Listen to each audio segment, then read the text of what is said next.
మీరు విశాఖపట్నం, వైజాగ్ వస్తే compulsory visit చేయాల్సిన ప్లేస్‌లో ఆర్‌కే బీచ్ కూడా ఒకటి.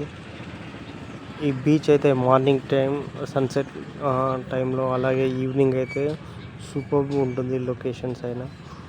అక్కడ స్టాల్స్ దగ్గర అసలు హ్మ్, చాలా హ్మ్, గొప్పగా ఉంటుంది. ఆహ్, దీనికి ఆర్‌కే బీచ్ అంటే రామకృష్ణ మఠం పక్కనే ఉంటుంది. అందుకే దీన్ని ఆర్‌కే బీచ్‌గా పిలుస్తారు. ఇక్కడ మనం చూడాల్సిన ప్లేసెస్ కూడా చాలానే ఉంటాయి. అలాగే బంకర్స్, ఐఎన్ఎస్ కోట్ సబార్మన్ మ్యూజియం ఉంటుంది. దీన్నైతే జీవీఎంసీ వాళ్ళు పర్యవేక్షణలో దీన్ని మెయింటైన్ చేస్తుంటారు.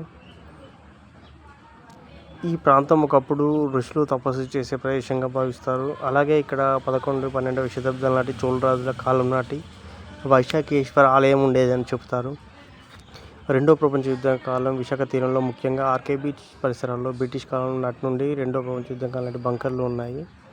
ఇటీవల ఆ అలలు వెనక్కి వెళ్ళినప్పుడు అటువంటి పురాతన నిర్మాణాలు బయటపడ్డాయి. ఇక్కడ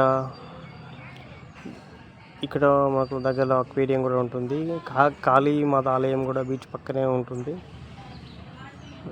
ఇక్కడ మనకు పక్కనే నోవాటెల్ హోటల్ కూడా ఉంటుంది. నోవాటెల్ హోటల్లో ఒకసారి చూడొచ్చు. లాస్ట్ టైం పవన్ కళ్యాణ్ గారు ఇక్కడే ఉంటారు. చూడండి, ఆ వ్యూ నుంచి చూసినట్టయితే ఇక్కడ మనకు పవన్ కళ్యాణ్ గారు ఉన్న వ్యూ చూడొచ్చు.